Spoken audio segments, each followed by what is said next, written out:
قال اللہ تبارک و تعالی فی القرآن المجید والفرقان الحمید فاعوذ باللہ من الشیطان الرجیم بسم اللہ الرحمن الرحیم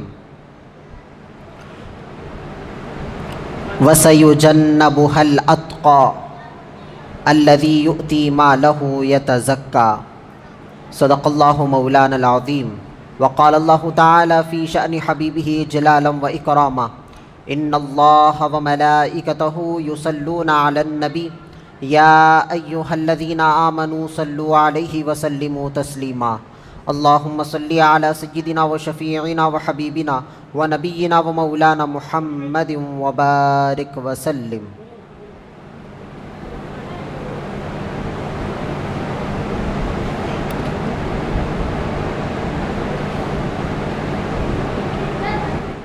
بزرگان ملت، عزیزان محترم، اللہ جل شانہ و عم نوالہ کا بے انتہا شکر احسان ہے۔ پروردگار عالم نے اس کے پیارے حبیب صلی اللہ علیہ وسلم کی امت میں ہمیں پیدا فرمایا۔ محترم دوستو، اللہ تبارک و تعالیٰ اپنے کلام مجید میں ارشاد فرماتا ہے وَسَيُجَنَّبُهَا الْأَتْقَى،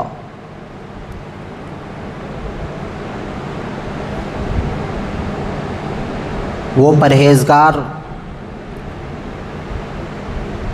آگ سے بچا لیا جاتا ہے، الَّذِي يُؤْتِي مَالَهُ يَتَزَكَّى، جس نے اپنے مال کی پاکیزگی اختیار کی۔ قرآن کریم نے ایک ایسا مضمون پیش کیا ہے جس کو ہر مالدار، ہر پیسے کے رکھنے والے،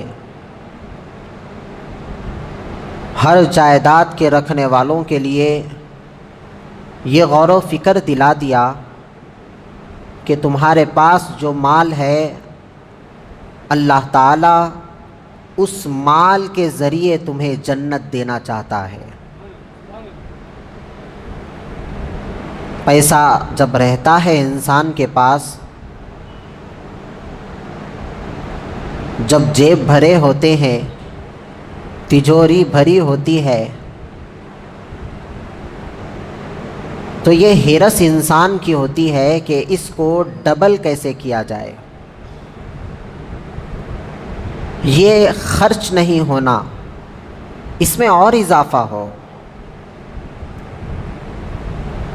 ایک ایک روپیہ انسان خرچ کرنے کے لیے سوچتا ہے کہ اگر میں یہاں خرچہ کر دیا تو پھر میرے کل کے لیے کیا بچے گا، میری بیوی کیا کھائے گی، بچے کیا کھائیں گے، میرا گھر سنسار کیسے چلے گا۔ جب انسان اتنا سب کچھ سوچ رہا ہے، پیسہ جیب میں ہے، اکاؤنٹ میں ہے، اور سوچ ہر ایک کی ہے کہ اس پیسے سے یہ تمام چیزیں میں کر سکتا ہوں، مگر اللہ یہاں پر قرآن مجید میں کہہ رہا ہے وَسَيُجَنَّبُهَا الْأَتْقَى، وہ شخص، وہ پرہیزگار آگ سے یعنی نار جہنم سے بچا لیا جائے گا، الَّذِي يُؤْتِي مَالَهُ يَتَزَكَّى، جو اپنے مال کی پاکیزگی اختیار کرتا ہے۔ بظاہر یہاں پر اس آیت میں یہ توجہ دلائی جا رہی ہے کہ مال پاک بھی رہتا ہے، ناپاک بھی رہتا ہے۔ اس میں پاکی ناپاکی کہاں سے آ گئی؟ یہ ہماری ذہن سازی ہے کہ مال کے اندر بھی کیا پاکی ہوتی ہے، کیا اس کے اندر بھی ناپاکی ہوتی ہے؟ ہاں، مال کے اندر بھی پاکی اور ناپاکی رہتی ہے۔ یہ ایک الگ طرح کی پاکی اور ناپاکی ہے۔ جس طرح ہم اپنے جسم کو پاک و صاف رکھتے ہیں، اپنے جسم کو میلا ہونے نہیں دیتے، ذرا سا پسینہ آ جائے، میل وغیرہ ہمارے جسم میں جمع ہو جائے تو ہم فوری پاکی اختیار کرتے ہیں. ذرا سا ہم طہارت کو چلے جائے تو وہاں پر طہارت کے ذریعے ہم پاکی حاصل کرتے ہیں. ہر طرح سے ہم پاک رہتے ہیں. کبھی ہم نے یہ سوچا کہ ہمارا مال بھی پاک ہوتا ہے، وہ ناپاک ہو چکا ہے اس لیے اس میں برکت نہیں آ رہی. مال کے رکھنے والے یہ کثرت سے شکایت کرتے ہیں کہ ہمارے مال میں، کاروبار میں، تجارت میں برکت کیوں نہیں ہے. اس لیے کہ تم جس تجارت سے، جس مال سے تجارت کر رہے ہو، جس مال کے ذریعے تم پیسہ کما رہے ہو، وہ پیسہ بچ اس لیے نہیں رہا کہ وہ پیسہ ناپاک ہو چکا ہے. وہ مال ناپاک ہے. جب تک اس کو پاک نہیں کرو گے اللہ برکتیں نہیں دے گا. مال میں پھر برکت کیسے آتی ہے؟ یہاں قرآن کریم کا مضمون میں نے چھیڑا ہے، میری خود کی بات نہیں. قرآن پاکی ناپاکی کا ذکر کر رہا ہے تو ایک ذات والا ہے جن کو سیدنا عثمان بن عفان رضی اللہ عنہ کہتے ہیں، جن کی وصال کی تاریخ آج ہے. 18 ذی الحجہ کو آپ کی شہادت واقع ہوئی. انہوں نے اپنے مال کو کیسے پاک کیا دیکھیے. آقا دو جہاں صلی اللہ علیہ وسلم ارشاد فرمانے لگے. ایک جنگ کے موقع پر حضور نے تمام صحابہ کے جھرمٹ میں اعلان کیا اور اعلان کر کے کہا کہ کون ہے جو اللہ کی راہ میں انفاق فی سبیل اللہ کرے. یہ جملے حضور کے ختم ہوئے ہی نہیں، عثمان بن عفان رضی اللہ عنہ اٹھ کھڑے ہوئے، کہا لبیک یا رسول اللہ. حضور کہنے لگے اے عثمان بتاؤ تم کیا دے رہے ہو اللہ کے راہ میں؟ تو کہا میں 100 اونٹوں کا نذرانہ دینا چاہتا ہوں. ٹھیک ہے تمہارا یہ مال اللہ کی بارگاہ میں قبول ہے. بیٹھ گئے. پھر دوسری مرتبہ حضور نے اعلان فرمایا کہ کون ہے جو اللہ کی راہ میں دینا چاہتا ہے اور اس مال کے ذریعے جنت کمانا چاہتا ہے، کون ہے؟ پھر عثمان غنی رضی اللہ عنہ اٹھ کھڑے ہوئے، کہا لبیک یا رسول اللہ. پھر فرمانے لگے حضور کہ عثمان اب کیا دو گے؟ تو کہا اور 100 اونٹ میں اللہ کی راہ میں دینا چاہتا ہوں. 100 اونٹ جو ہے آج کے زمانے کے حساب سے 7 لاکھ 8 لاکھ 10 لاکھ کے اندر یعنی لاکھوں میں اونٹ بیچے جاتے ہیں. اس زمانے میں بھی اس کی قیمت اتنی ہی ہوا کرتی تھی. بکرا، گائے یہ تو ایک اور قیمت ہے، ان سے بڑی قیمت اونٹ کی ہوا کرتی تھی. اور جس کے پاس اونٹ رہتے تھے وہ سب سے بڑا مالدار کہلاتا تھا اس زمانے میں، اور بہت زیادہ قیمت ایک اونٹ کی رہا کرتی تھی. تو آپ اس سے اندازہ لگائیے کہ ایک اونٹ کی قیمت لاکھوں میں ہے. تو عثمان غنی رضی اللہ عنہ 2 مرتبہ حضور نے اعلان فرمایا تو یکے بعد دیگرے، ایک کے بعد ایک کہنے لگے یا رسول اللہ میں 100 اونٹ دینے کے لیے تیار ہوں. دوسری مرتبہ بھی یہی حالت ہے. پھر تیسری مرتبہ حضور اعلان کرنے لگے بتاؤ کون ہے جو اللہ کی راہ میں انفاق مال فی سبیل اللہ کرے، اللہ کے لیے اپنے مال کو خرچ کرے. پھر عثمان غنی رضی اللہ عنہ کھڑے ہو گئے، کہا یا رسول اللہ اور 100 اونٹ اللہ کی راہ میں دینے کے لیے تیار ہوں. روایت میں کہا جاتا ہے اس طرح 10 مرتبہ عثمان غنی رضی اللہ عنہ کھڑے ہو گئے.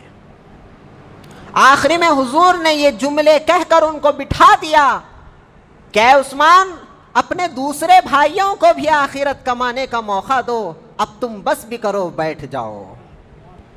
یہ الفاظ کہہ کر آقائے دو جہاں صلی اللہ علیہ وسلم ارشاد فرماتے ہیں کہ اے عثمان، تم نے اپنے مال کے ذریعے اپنے مال کو اللہ کی راہ میں دے کر تم نے وہ مقام حاصل کر لیا ہے کہ آج کے بعد تم جو بھی کرو گے، تمہارا مقدر لکھنے والا، تمہارے اعمال لکھنے والا فرشتہ اپنے قلم کو توڑ دیا، آج کے بعد تم جو چاہے کرو وہ نہیں لکھایا جائے گا، وہ نہیں لکھا جائے گا، چاہے نیکی کرو یا گناہ کرو، کچھ بھی نہیں لکھا جائے گا، جتنا بھی تم عمل کرو گے اس کو اللہ تبارک و تعالی نیکیاں ہی نیکیاں لکھے گا۔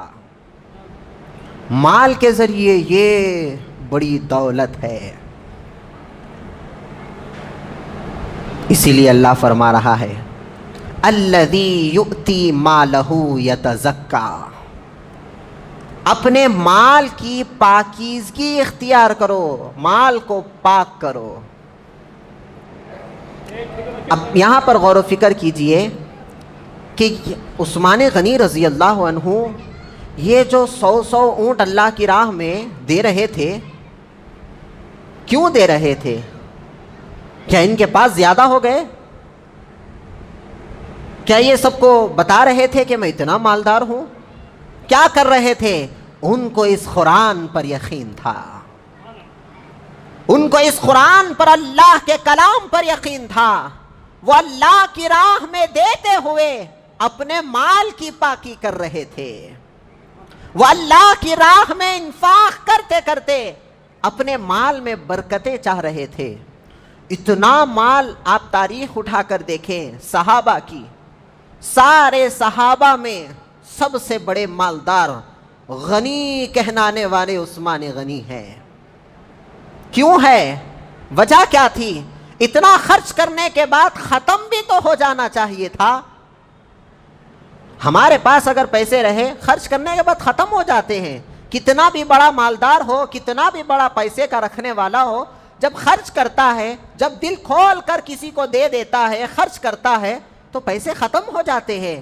یہاں پر اتنی بڑی تاریخ عثمان غنی رضی اللہ عنہ کی ہے، کئی مرتبہ 100 اونٹیں، 200 اونٹیں، 300 اونٹیں، ایسی طرح تاریخ بھری پڑی ہے۔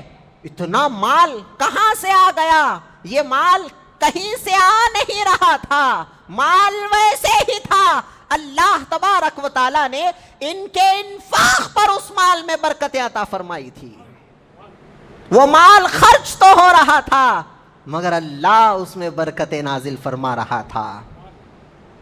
ہسٹری دیکھیے مدینہ منورہ کی، جس طرح کا مال عثمان غنی رضی اللہ عنہ کے پاس ہے، یہ لکھا جاتا ہے قیامت تک اتنا مالدار کوئی نہیں ہو سکتا۔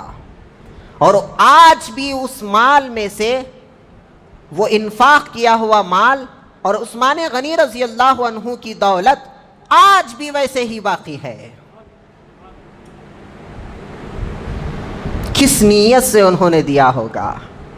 کون سے دل کے رکھنے والے تھے ہوں گے جو اتنا بڑا دل رکھ کر اللہ کے لیے سب کچھ قربان کر رہے تھے، اور اللہ آج بھی ان کے مال کو باقی رکھا ہے۔ ایک مرتبہ یہ بھی واقعہ دیکھیے، کیسے حیرت کرنے والے واقعات ہیں۔ مدینے میں جو ہے پانی کی قلت ہوئی، ایک کنواں تھا، وہ کنویں سے سب لوگ پانی لیا کرتے تھے اور اسی سے تمام لوگوں کی ضرورتیں پوری ہوا کرتی تھیں۔ تو جب وہ کنویں کا مالک ایک یہودی تھا تو اس نے کیا کیا، پانی لینے پر رقم مقرر کیا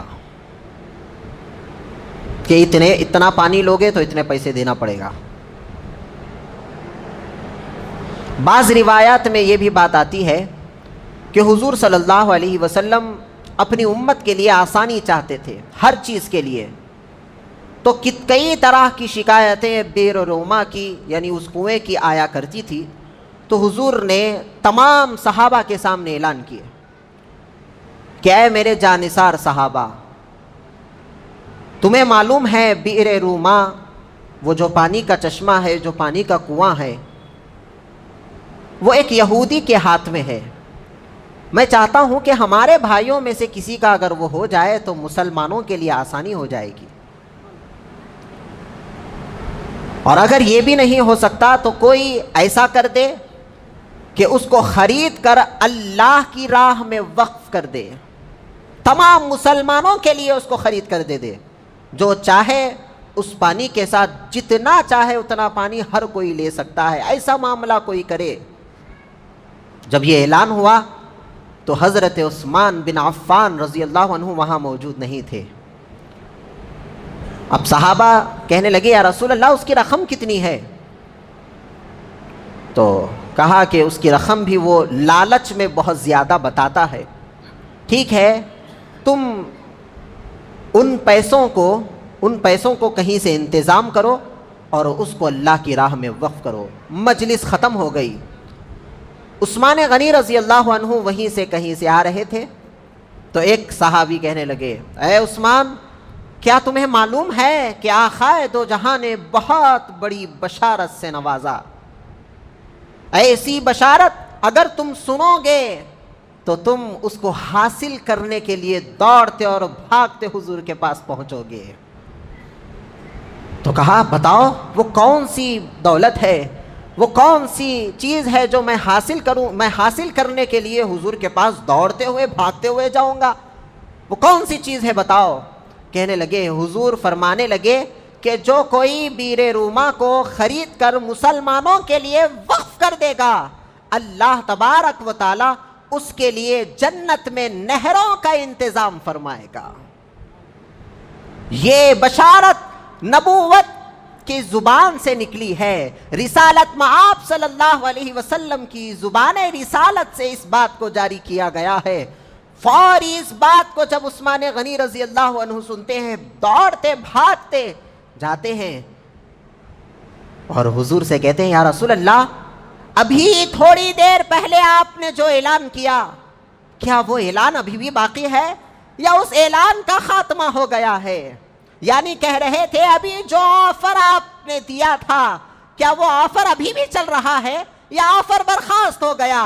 حضور کہنے لگے عثمان ابھی وہ اعلان نامکمل ہے, جب بیر روما کو کوئی خرید کر دے دے گا تو اعلان مکمل ہو جائے گا. کہنے لگے یا رسول اللہ میں خریدنے کے لیے تیار ہوں, جنت کے لیے نہیں بلکہ اللہ کی رضا کے لیے خریدنے کے لیے تیار ہوں. کہا اتنا مال کہاں سے لاؤ گے عثمان؟ وہ لالچ میں بہت مال چاہتا ہے, بہت اس کی قیمت میں اضافہ کر دیا. تو کہنے لگے یا رسول اللہ اگر اس نے جان بھی مانگی تو قربان ہو جاؤں گا مگر اس کو خرید کر مسلمانوں کے حوالے کروں گا. یہ جذبہ ہے. یہ چیزیں دکھاوے کے لیے نہیں آتی. آج تو دکھاوے کے علاوہ کچھ نہیں رہا. یہ چیز دل کے اندر پیدا ہوتی ہے, یہ تڑپ خدا کو راضی کرنے کی, اللہ کو منانے کی, حضور کو منانے کی جو تڑپ آتی ہے وہ تڑپ میں بندہ کسی کو نہیں دیکھتا, نہ مال کو دیکھتا ہے, نہ جائیداد کو دیکھتا ہے, نہ اولاد کو دیکھتا ہے, نہ اپنی کوئی قیمتی چیز کو دیکھتا ہے. جب کبھی قربان کا معاملہ آ جائے اس کو قربان کرنے سے بھی نہیں گریز کرتا. ہر چیز دے دیتا ہے بندہ محبت میں. محبت کی زبان ہمیں معلوم ہے, محبت کیا چیز ہوتی ہے. ہم سب سے محبت کرے, اللہ سے نہیں کیے. ہم سب سے محبت کیے, رسول اللہ سے نہیں کیے. اس لیے ہمیں محبت میں دھوکہ ملتا ہے, کیونکہ محبت جس کے لیے ہے ہم نے ان سے نہیں کی, اور جن کے لیے محبت نہیں ہے ہم سب سے محبت کرنے لگے. جو دھوکہ دینے والا ہے اس سے ہم محبت کرتے ہیں. جہاں پر دھوکے کا کوئی اندیشہ نہیں, جہاں دھوکہ نام کی چیز ہی نہیں, وہاں ہم محبت کیوں نہیں کرتے. یہ محبت ہے عثمان غنی رضی اللہ عنہ کی. اس طرح سے مال لٹا رہے تھے. گئے اس کنویں کے مالک کے پاس, کہا کتنے میں سودا کرو گے؟ تو اس نے کہا, اب دیکھ کر عثمان غنی رضی اللہ عنہ کو دیکھ کر وہ جو قیمت طے کیا تھا اس میں اور اضافہ کر دیا. اس میں اور اضافہ 1500 درہم، روایت کے مطابق کہا جاتا 1500 درہم۔ کہا ٹھیک ہے، میں اس میں کوئی کمی پیشی نہیں کروں گا، نہیں مطلب یہ کہہ رہے ہیں اتنے میں دو، اتنے میں دو، چکانا جو ہم کرتے ہیں وہ چکانا بھی نہیں، ٹھیک ہے میں دینے کے لیے تیار ہوں۔ جیسا ہی یہ تیار ہوئے وہ یہودی حیران ہو گیا، کہا کہ عثمان تمہیں معلوم ہے کہ اس کنویں کو کتنے میں خریدا جاتا ہے؟ تو آپ کہنے لگے تجارت تم کس کو سکھاتے ہو، میں مدینے کا سب سے بڑا تاجر ہوں، تم تجارت کے معاملات کس کو سکھا رہے ہو، میں کتنے میں خرید رہا ہوں، اتنے میں خرید رہا ہوں، تمہیں اس سے کیا مطلب ہے، تم نے جو سودا کیا ہے وہ تمہیں دیا جا رہا ہے۔ تو اس نے کہا آپ کو معلوم ہے یہ اتنے میں نہیں بیچا جاتا، پھر بھی آپ بڑی قیمت میں اس کو خرید رہے ہیں، کیوں خرید رہے ہیں؟ کیا آپ کے پاس مال زیادہ ہو گیا؟ کیوں خرید رہے ہیں؟ کیا آپ کے پاس دولت کے انبار ہے اس لیے خرید رہے ہیں؟ کہا نہیں، میں کسی وجہ سے نہیں خرید رہا، اس کنویں کے پس منظر میں یعنی اس کے بیک گراؤنڈ میں ایسا میں حاصل کروں گا مجھے اس سے بڑی دولت مل جائے گی، یہ ان کی نظر میں ہے، دنیا کا مال ان کی نظر میں نہیں ہے، آخرت کی مالداری ان کی نظر میں ہے۔ وہ یہاں کنویں کو نہیں دیکھ رہے تھے، وہ جو پیسہ اس مالک کو دے رہے تھے اس کو بھی نہیں دیکھ رہے تھے، اس کے آگے آنے والے جو مراحل ہے وہ کنویں کو خریدنے کے بعد اللہ تبارک و تعالی جو عطا کرنے والا ہے وہ نگاہیں اس کو دیکھ رہی تھی، اس لیے وہ پیسہ نظر نہیں آ رہا۔ وہ یہودی حیران ہو گیا کہ اتنے میں تو یہ چیز کو خریدا نہیں جاتا، یعنی 100 روپے کی چیز ہے اور ہزاروں میں اس کو بیچنے کی بات کی جا رہی ہے۔ کون ایسے شخص ہے بتائیے، اگر کوئی چیز 100 روپے کی ہے اور کوئی 15,000 روپے ڈیمانڈ کرا، خریدتے؟ کوئی نہیں خریدیں گے۔ تو اسی طرح کا معاملہ وہاں چل رہا تھا، مگر عثمان غنی رضی اللہ عنہ یہ محبت کی زبان جانتے تھے، ان کی نگاہیں بھی محبت والی تھی، یہ آخرت کو دیکھنے والی نگاہیں تھی، دنیا کے پیسوں کو دیکھنے والی نگاہ نہیں تھی۔ آپ اس سے سودا کیے اور سودا کر کے اس کنویں کو مسلمانوں کے حوالے کر دیے۔ آج بھی وہ چشمہ موجود ہے اور آج بھی وہ عثمان غنی رضی اللہ عنہ کے ذریعے وقف کیا ہوا کنواں آج بھی موجود ہے اور لوگ وہاں سے پانی پی رہے ہیں۔ یہ حالات ہے۔ ہمارا یہ سوچنا ہے کہ ہم پیسے اگر دے دیں گے، مال دے دیں گے، خرچ ہو جائے گا، بظاہر ہماری دنیا دار کی نظر ہے، یہ نظر دنیا کی نظر، ہم اس سے کیا دیکھ رہے ہیں؟ خرچ ہو رہے ہیں یہ دیکھ رہے ہیں، مگر جب آخرت کی نظر کسی کے آنکھوں میں بس جاتی ہے، وہ نگاہ بھی کسی کے پاس آ جاتی ہے جس طرح کی نگاہ عثمان غنی رضی اللہ عنہ کی ہے، تو یہ معلوم ہوتا ہے وَسَيُجَنَّبُهَا الْأَتْقَى، یہ معلوم ہو جاتا ہے الَّذِي يُؤْتِي مَالَهُ يَتَزَكَّى۔ جب اس طرح کے معاملات اگر کوئی کرتا ہے تو اللہ تبارک و تعالی اس کے ذریعے اس کی مال میں اتنی برکت عطا فرماتا ہے کہ وہ مال اتنا ہو جاتا ہے کہ اس کا کوئی شمار نہیں کیا جاتا۔ اللہ فرما رہا ہے الَّذِي يُؤْتِي مَالَهُ يَتَزَكَّى، اپنے مال کی پاکیزگی کرو، مال کو پاک کرو۔ کس سے؟ ناپاکی سے۔ ناپاکی کیا ہے ہمارے مال کے اندر؟ ہمارے مال کے اندر ناپاکی کیا ہے؟ ہمارے مال کے اندر ناپاکی یہ ہے ہمارا پیسہ جھوٹ کے ذریعے بھی کمایا جاتا ہے، ہمارا پیسہ غیبت کے ذریعے بھی کمایا جاتا ہے، ہمارا پیسہ کسی کو ڈبانے کی نیت سے بھی کمایا جاتا ہے، ہمارا پیسہ ہمارے نفس کے لیے بھی کمایا جاتا ہے۔ یہ ساری مال کی ناپاکیاں ہیں، جبکہ اللہ قرآن میں کہہ رہا ہے کہ تم کمانا، یہ جو کما رہے ہو کمانا صرف ضرورت کے لیے ہے، اور ہم اس میں اپنی خواہشوں کو اندر ڈال دیے تو ہمارا مال ناپاک ہو گیا۔ 100 روپے کی چیز ہے اور لوگوں کو ہم بول رہے ہیں بھائی میرے کو 150 روپے میں یہ ملا تو میں تمہیں 100 روپے میں کیسا دے سکتا ہوں؟ یہ کہہ کر لوگوں کو جھوٹ بول بول کر جو ہم اپنے مال میں اضافہ کا دیکھتے ہیں کہیں سے بھی، تو یہ چیزوں سے مال کے اندر سے برکتیں ختم ہو جاتی. تھوڑی دیر کے لیے وہ 50 روپے بہت دکھتے ہیں، جھوٹ چھوٹا سا نظر آتا ہے. 100 روپے میں یہ لیا 100 روپے میں اور 150 میں دے رہا ہے. پوچھنے پر لوگوں کو کہہ رہا ہے کہ مجھے بھی کچھ بھی اس میں نہیں ہے، 1-2 روپے کا فائدہ ہے بھائی، 10 روپے کا فائدہ، 5 روپے کا فائدہ ہے بھائی. ارے جتنے میں لیا ہے اتنے کا کہہ دے، تیری ملکیت ہے، تیرا مال ہے، تیری اختیاری ہے، تو اسے 150 میں بھی بیچ اور 200 میں بھی بیچ، یہ اختیار ہے.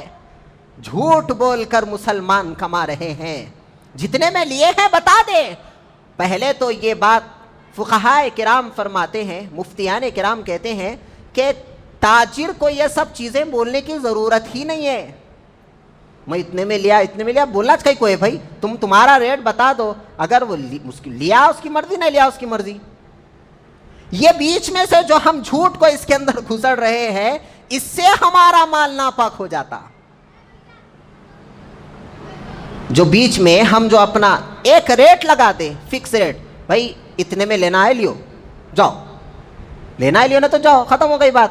اب اس میں جھوٹ بول کر تجارت کرنے والے اپنے مال کے اندر ناپاکی حاصل کرتے ہیں، اپنے مال کو ناپاک کر دیتے ہیں. پھر تھوڑے دن کے بعد اب وہ پیسے جو جھوٹ سے کمائے جاتے ہیں، وہ پیسوں کے اندر برکت نہیں ہوتی. حلال مال کی بات اور ہوتی ہے، یہ دھوکہ دہی والا معاملہ ہے، یہ آگے والے کو جھوٹ بول کر کمایا گیا مال ہے. اب اس کے اندر اللہ کہاں سے برکت دے گا؟ اگر اس کے اندر برکت ہے تو پھر سچ بولنے والے کے پاس کیا ہے؟ اگر سچ بولنے والے کے پاس بھی وہی معاملہ ہے، جھوٹ بولنے والے کے پاس بھی یہی معاملہ ہے، تو پھر سچا اور جھوٹا دو ایک ہو گئے. پھر یہ سچ اور جھوٹ کیوں کہا گیا؟ دیکھیے، سچ اور جھوٹ میں بہت بڑا فرق ہے. جو سچائی سے کماتا ہے، اللہ تبارک و تعالیٰ اس کے مال میں برکتیں دیتا ہے اور اس کے مال میں اضافیت کرتا ہے، اس کے مال کو بڑھاتا ہے. جو جھوٹ سے کام لیتا ہے، دیکھنے میں وہ پیسے بہت نظر آئیں گے مگر اس کے اندر برکت نہیں ہوں گی. کہنے والے یہ بھی کہتے ہیں، مولوی صاحب پیسے تو آ رہے مگر ہیرج نہیں. بولو ہیرج نہیں، کئی کو نہیں رہ رہے بھائی، کیا وجہ ہے؟ ارے صاحب پیسے آتے کہ بچے کی طبیعت خراب ہو گئی، مول صاحب ایسا پیسے آتے ہی یہ مسئلہ ہو گیا، گھر کا مسئلہ ہو گیا، وہ بیوی بیمار ہو گئی، ایسا ہو گیا، گاڑی میں کام نکل گیا، مول صاحب پورے پیسے اس میں ڈال دیا. ہم یہاں سے 1.5 اشاری کریں، وہاں سے ہماری اشاری نکل گئی. یہ مسلمان جو ایک طرف سے اشاری کرتا ہے، اللہ تبارک و تعالیٰ وہ مال کو باقی رہنے نہیں دیتا، اس کو ٹکنے نہیں دیتا، کیونکہ اس نے جھوٹ سے معاملہ کیا. اس نے جھوٹ سے معاملہ کیا. اب اس کی سزا دنیا میں ہی مل جاتی ہے. وہ پیسہ اس کو بہت نظر آئے گا، دیکھنے میں 10,000 نظر آئیں گے. 5,000 کمانے والا جھوٹ کے ذریعے جھوٹ بولتے بولتے اس کے اندر اور بڑھاوا کرتے ہوئے 10,000 کما لیا، تو وہ مال بیکار ہے، اس میں برکت نہیں ہے. جو برکت نہیں ہے وہ 10,000 سے 5,000 اچھے ہے. یاد رہے عثمان غنی رضی اللہ عنہ معاملہ کیسے کر رہے ہیں. ان کی نظر میں کیا ہے؟ آخرت ہے اور مال کو پاک کرنا ہے. کوئی مال کو پاک کرنا چاہتا ہے، اپنے پیسوں کو پاک کرنا چاہتا ہے، وہ اللہ کی راہ میں انفاق کرے، وہ اللہ کی راہ میں دے، مسجدوں میں دے، مدرسوں میں دے، یتیم خانوں میں دے. ایسے جہاں پر ضرورت مند لوگ رہتے ہیں وہاں پر اپنے مال کو دیتے رہیں. اللہ تبارک و تعالیٰ اس کے ذریعے سے، ان کی دعاؤں کے ذریعے سے ہماری مال میں برکت عطا فرمائے گا، ہمارے مال کو پاک کر دے گا. پھر اسی طرح یہ بات کہنا چاہتا ہوں، گزشتہ جمعہ ہمارے پاس جو ہے مسجد میں ہمیشہ یہ اعلان کیا جاتا ہے کہ بچوں کو جو ہے اوپر بھیجیے. تو کوئی صاحب جو ہے بحث کرنے لگے.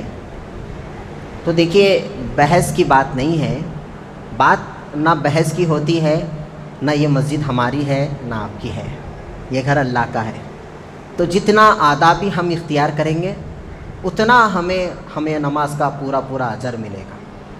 تو ہم ہمارے حساب سے کام کرتے ہیں، جتنا بھی کام ہوا جائے۔ خادمین مسجد جو بھی ہے، مؤذن صاحب ہے، ان کے ساتھ کے جو بچے ہیں، یہ تمام تر چیزوں کو انجام دیتے ہیں۔ یہ فرش بچھانا، وہ جھاڑو مارنا، وہ پانی سے دھونا کرنا، یہ تمام کام ہوتا ہے مسجد میں۔ اب اس کے بعد بھی ہم ان سے بحث کریں گے تو پھر کیا ہے جی ہمارا؟ بولو۔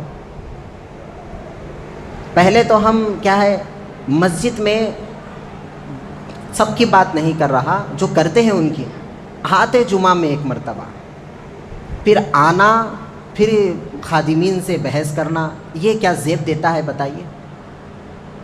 اتنی محنت کرنے والے ہیں اور اتنا سب کچھ تیار کر کے ہمیں دیا جاتا ہے، ہم آرام سے بیٹھ کر یہاں پر عبادت کرتے ہیں، ان سے ہم بحث کریں گے تھوڑی دیر کے لیے؟ ٹھیک ہے مول صاحب بات سن لیتا ہوں، بلکہ اوپر چلے گئے، ختم ہو گئی برخاست۔ اب جو بچوں کو ہم نیچے لاتے ہیں، اس کی وجہ یہ ہے کہ بہت سارے بچے نماز میں شرارت کرتے ہیں۔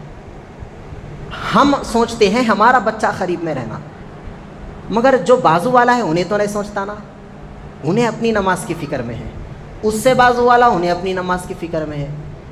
آپ کے دل میں آپ کے بچے کی محبت ہے، مگر بازو والے کے دل میں نہیں ہے نا آپ کے بچے کی محبت، اس کی نماز خراب ہو جاتی نا۔ تو ہم اپنا سوچتے، صرف اپنے بچے کا سوچتے، یہ تمام تر سب کی کون سوچے گا؟ اگر وہ بچہ صف میں سے نکلا، صف میں سے بھاگنے لگا، تو بتائیے سب کی نماز خراب ہوگی نہیں ہوگی؟ چھوٹے بچوں کو اگر ہم لائیں گے، بہت سارے بچے طہارت برداشت نہیں کر کے طہارت کر لیتے، اب نکلنے جگہ بھی نہیں رہتی، پوری مسجد ڈچا ڈچ بھری بھی رہتی، نکلنے جگہ بھی نہیں۔ اگر وہ بچہ طہارت کر دیا تو بتائیے یہ خالین کو دھونے کے لیے کتنا وقت لگے گا؟ اور ناپاکی مسجد میں اگر ہم کریں گے تو پھر یہ گناہ نہیں تو پھر کیا ہے؟ تو اسی لیے یہ تمام تر چیزوں کو سوچ کر ہی مسجد کے فیصلے لیے جاتے ہیں کہ بھائی بڑے لوگ یہ مقام میں رہنا، بچے جو ہے پیچھے رہنا، اگر وہ کچھ شرارت سے کر بھی دے تو وہیں کا وہیں پانی مار کے جو ہے اس کو صاف کر دیا جائے گا۔ تو اسی لیے سارے انتظامات ہوتے ہیں۔ اب یہ قانون ہے کیا، یہ مسجد کے اصول ہے کیا، یہ سب اگر ہم بولیں گے تو بگڑنے والا تو کس کا بھی کچھ بھی نہیں ہے، مگر ہم جو انتظامات کر رہے ہیں خادمین مسجد، اور جو آپ کے لیے سکون کا انتظام، بیٹھنے کا انتظام، یہ سب کر رہے ہیں نا، تو ہمیں تکلیف ہوگی۔ تکلیف نہ دے، جتنا ہو سکے اس میں آسانی کرنے کی کوشش کریں، خادمین کا ساتھ دینے کی ہمیں کوشش کرنا چاہیے۔ کبھی یہ بولنے والوں کو کبھی یہ موقع نہیں ملا، مؤذن صاحب یہ دھونا ہے، میں آ کے دھوتا ہوں، نہیں بولتے کوئی۔ اگر کہیں کچرا ہے تو کچرا ہے، دیکھو مول صاحب صاف کرو گا، یہ ہماری حیثیت ہے۔ اگر مسجد میں ذرا سا کچرا ہے، ہم اٹھا کے جیب میں نہیں رکھ لیتے، ہم اٹھا کے پھینکتے نہیں، خادمین کو بولتے یہاں پر گرے ہوا ہے دیکھو اٹھاؤ۔ تو یاد رکھے یہ کسی خادم کا کام نہیں ہے، یہ تمام تر مسجد کے اطراف میں رہنے والے مصلیوں کا کام ہے۔ صرف امام اور مؤذن کا کام نماز پڑھانا اور اذان دینا ہی رہتا ہے۔ یہ بستی والے اپنے کام سے انجان ہونے کی وجہ سے مؤذن کے سپرد یہ ذمہ داری کر دی گئی ہے۔ اگر یہ بستی والے، یہاں کے رہنے والے لوگ اگر بخیریت سے اس کام کو انجام دیتے تو یہ ذمہ داری مؤذن کے ہاتھ نہیں جاتی۔ مؤذن کی ذمہ داری جو ہے وہ وہی کرتا، مگر مؤذن کے اندر یہ ایڈ کر دیا گیا کہ مؤذن صاحب یہ بھی صاف کرو، وہ بھی صاف کرو، یہ بھی صاف کرو۔ کہیں آپ تاریخ اٹھا کر دیکھ لیں، اگر جھوٹ بول رہا ہوں، مؤذن کی ذمہ داری مسجد کا گیٹ کھولنا بھی نہیں ہوتی، یہ بھی وہ اپنی خود سے کرتا۔ مؤذن کی ذمہ داری ایک جھاڑو کی کاڑی بھی پکڑنے کا اس کو ذمہ داری نہیں ہے، صرف اذان دینا ہے، اقامت دینا ہے، امام کی اقتدا کرنا ہے، برخاص، اس کے علاوہ کچھ نہیں، نہ گیٹ بند کرنا ہے نہ کچھ ہے۔ یہ سب کام خادمین مسجد ایکسٹرا کرتے ہیں، تو ہم اس میں بڑھاوا دینے کے بجائے اگر ان سے بحث کریں گے تو بتائیے اللہ کی کتنی ناراضگی ہم پر آ سکتی ہے، اور اس سے رسول اللہ بھی ناراض ہوں گے۔ یاد رکھیں خادمین کا ساتھ دے، ہو سکا تو خادمین کا ساتھ دے، ساتھ نہیں دے سکتے تو کچھ مت کہیں، جو وہ کہہ رہے ہیں ٹھیک ہے اس سے کام کر لے، ٹھیک ہے سے کام کر لے، یہ کیسا ہوتا وہ کیسا ہوتا جواب دے کر کام مت کریں۔ اللہ تبارک و تعالی ہم تمام کو عمل کی توفیق عطا فرمائے۔ اے پروردگار جو کچھ کہا گیا سنا گیا، سننے والے کو بھی کہنے والے کو بھی عمل کی توفیق عطا فرما۔ تو بہتر ہدایت کرتا ہے، ہماری ہدایت فرما۔ تو بہتر نصیحت کرتا ہے، ہماری نصیحت فرما۔ تو بہتر حفاظت کرتا ہے، مولا ہماری حفاظت فرما۔ ہمارے جان کی، مال کی، عزت کی، آبرو کی حفاظت فرما۔ وآخر دعوانا ان الحمد للہ رب العالمین وما علینا الا البلاغ۔